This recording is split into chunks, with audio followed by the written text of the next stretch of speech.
നടി ലക്ഷ്മിപ്രിയക്കെതിരായ പരാതിയിൽ വീണ്ടും കോടതിയെ സമീപിച്ച നടി അൻസിബ ഹസൻ.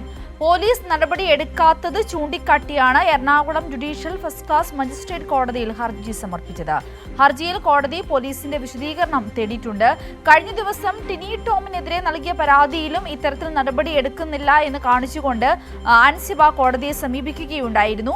അവിടെ കോടതിയുടെ ഒരു അഭിപ്രായം അൻസിബയ്ക്ക് അനുകൂലമായി വരികയും എത്രയും പെട്ടെന്ന് കേസെടുക്കുവാൻ പോലീസിന് നിർദ്ദേശം ലഭിക്കുകയും അതിനടിസ്ഥാനത്തിൽ ടിനി ടോമിനെതിരെ പോലീസ് കേസെടുക്കുകയും ചെയ്തു. അവിടെ ടിനി ടോമിനെതിരെ പറഞ്ഞിരിക്കുന്നത് വംശീയ അധിക്ഷേപം ഉൾപ്പെടെയുള്ള കാര്യങ്ങൾ അദ്ദേഹം നടത്തിയെന്ന് കാണിച്ചുള്ള പരാതിയായിരുന്നു അൻസിബയുടേത്. സമാനമായ സാഹചര്യമാണ് ലക്ഷ്മിപ്രിയക്കെതിരെ. വ്യക്തിഹത്യ ഉൾപ്പെടെയുള്ള കാര്യങ്ങൾ പറഞ്ഞുകൊണ്ടാണ് തന്നെ വ്യക്തിഹത്യ ഉൾപ്പെടെ ചെയ്യുന്ന തരത്തിലുള്ള ആരോപണങ്ങൾ ലക്ഷ്മിപ്രിയയുടെ ഭാഗത്തു നിന്നും ഉണ്ടായി എന്ന് കാണിച്ചുകൊണ്ടാണ് ലക്ഷ്മിപ്രിയക്കെതിരെ അൻസിബ പോലീസിൽ പരാതി നൽകിയത്. ഇപ്പോൾ ഇതാ ഉമേഷ് കൂടി ചേരുകയാണ് വിശദാംശങ്ങളുമായി. ഉമേഷ്, ഇതാ ലക്ഷ്മിപ്രിയക്കെതിരായ പരാതിയിൽ പോലീസ് കേസെടുക്കുന്നില്ല എന്ന് കാണിച്ചുകൊണ്ടാണ് അൻസിബ ഇപ്പോൾ കോടതിയെ സമീപിച്ചിരിക്കുന്നത്. വിശദാംശങ്ങൾ. തുടർച്ചയായി കോടതിയെ സമീപിക്കേണ്ടുന്ന ഒരു സാഹചര്യം കൂടി വരികയാണ്. നേരത്തെ വളരെ ഗൗരവമുള്ള പരാതി പോലീസിന് നൽകിയിട്ടും ഒരു നടപടിയും ഉണ്ടാകാത്ത സാഹചര്യത്തിലാണ് അൻസിബയ്ക്ക് കോടതിയെ സമീപിക്കേണ്ടി വന്നത്. അങ്ങനെ Ernakulam judicial first class magistrate കോടതിയുടെ നിർദ്ദേശപ്രകാരം ടിനി ടോമിനെതിരെ കേസെടുത്ത് അന്വേഷിക്കാൻ പോലീസ് നിർദ്ദേശിക്കുകയായിരുന്നു. അതിന്റെ അടിസ്ഥാനത്തിൽ കഴിഞ്ഞ ദിവസം കടവന്തറ പോലീസ് ടിനി ടോമിനെതിരെ എഫ്ഐആർ രജിസ്റ്റർ ചെയ്ത് അന്വേഷണം തുടങ്ങിയിട്ടുമുണ്ട്. ഇതിന് പിന്നാലെയാണ് ഇപ്പോൾ നടി ലക്ഷ്മിപ്രിയ അടക്കമുള്ളവർക്കെതിരെ മറ്റൊരു പരാതി അൻസിബ നൽകിയിരുന്നു. ആ പരാതി നൽകിയത് പാലാരിവട്ടം പോലീസ് സ്റ്റേഷനിലായിരുന്നു. ലക്ഷ്മിപ്രിയയും കൂട്ടാളികളും ചേർന്ന് ഓൺലൈൻ മീഡിയ വഴി, സാമൂഹ്യ മാധ്യമങ്ങൾ വഴി തന്നെ അപകീർത്തികരമായ തരത്തിൽ തനിക്കെതിരെ പ്രചാരണം നടത്തി അത് പ്രചരിപ്പിച്ചു എന്നുള്ളതായിരുന്നു അൻസിബയുടെ പരാതി.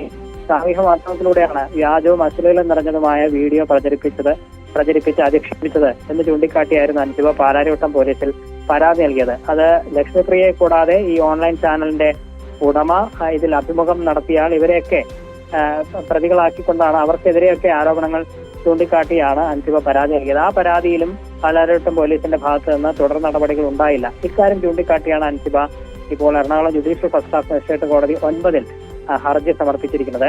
ഇവരെല്ലാം എതിർകക്ഷികളാക്കിക്കൊണ്ട് തന്നെയാണ്, പാലാരിവട്ടം SHO ഉൾപ്പെടെയുള്ളവരെ എതിർകക്ഷികളാക്കിയാണ് അൻസിബ പരാതി നൽകിയിരിക്കുന്നത്, ഈ ഹർജി കോടതി പരിഗണിച്ചു. ഹർജിയിൽ കോടതി പോലീസിനോട് വിശദീകരണം തേടിയിട്ടുണ്ട്. ഈ മാസം 9-നകം ഇക്കാര്യത്തിൽ വിശദീകരണം നൽകാനാണ് കോടതി ആവശ്യപ്പെട്ടിരിക്കുന്നത്.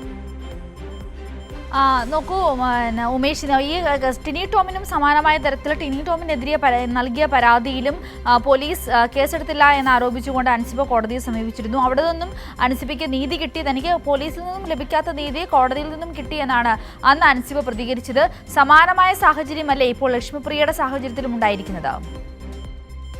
അതെ, സമാനമായ സാഹചര്യം തന്നെ ഉണ്ടാകുന്നു. കാരണം ഇത്രയും ഗൗരവമുള്ള പരാതികൾ നൽകിയിട്ടും പോലീസ് അതിൽ നടപടി എടുക്കുന്നില്ല എന്നുള്ളത് തന്നെയാണ് അൻസിബയുടെ ആക്ഷേപം. അതുകൊണ്ട് തന്നെയാണ് ടിനി ടോമിനെതിരെ അങ്ങനെ പരാതി നൽകുകയും പിന്നീട് കോടതി ഇടപെട്ട് പോലീസിന് എഫ്ഐആർ രജിസ്റ്റർ ചെയ്യേണ്ടുന്ന സാഹചര്യത്തിലേക്കും എത്തിയത്. ഇതിൽ ഇപ്പോൾ ടിനി ടോമിനെതിരായ എഫ്ഐആറിലെ വിവരങ്ങളടക്കം ഇപ്പോൾ പുറത്തു വന്നുകൊണ്ടിരിക്കുന്നുണ്ട്. ജാമ്യമില്ലാ വകുപ്പുകളടക്കം ചുമത്തിയാണ് ടിനിക്കെതിരെ പോലീസ് കേസെടുത്തിരിക്കുന്നത്. സ്ത്രീത്വത്തെ അപമാനിച്ചതിനടക്കമുള്ള വിവിധ വകുപ്പുകൾ, അതാണ് ജാമ്യമില്ലാ വകുപ്പുകൾ അടക്കം ടിനി ടോമിനെതിരെ പോലീസ് ചുമത്തിയിട്ടുണ്ട്. ഇതുകൂടാതെ മതപരമായി അധിക്ഷേപിച്ചു എന്നതടക്കമുള്ള അതിന് ചുമത്തുന്ന കുറ്റങ്ങളും ടിനി ടോമിനെതിരെ പോലീസ് ചുമത്തിയിട്ടുണ്ട്. ആ വിവരങ്ങൾ കൂടാതെ ടിനി ടോം വളരെ മോശം ഭാഷയിൽ സംസാരിച്ചു, മതപരമായി അധിക്ഷേപിച്ചു എന്നതടക്കമുള്ള കാര്യങ്ങൾ ഈ എഫ്ഐആറിൽ പോലീസ് ചൂണ്ടിക്കാട്ടിയിട്ടുണ്ട്. അതിൽ പോലീസ് അന്വേഷണം നടത്തുന്നു. അതിൽ ആദ്യപടി എന്നുള്ള നിലയിൽ പരാതിക്കാരിയുടെ വീണ്ടും മൊഴി രേഖപ്പെടുത്തേണ്ടതുണ്ട്. അതിന് പിന്നാലെയാണ് ഇപ്പോൾ ലക്ഷ്മിപ്രിയയുടെ കാര്യത്തിലും കോടതിയെ സമീപിച്ചിരിക്കുന്നത്. ശരി, വ്യക്തമാണ്. നടി ലക്ഷ്മിപ്രിയക്കെതിരായ പരാതിയിൽ പോലീസ് കേസെടുക്കുന്നില്ല എന്ന് ആരോപിച്ചുകൊണ്ടാണ് അൻസിബ കോടതിയെ സമീപിച്ചിരിക്കുന്നത്. ഉമേഷാണ് വിശദാംശങ്ങൾ പങ്കുവച്ചത്.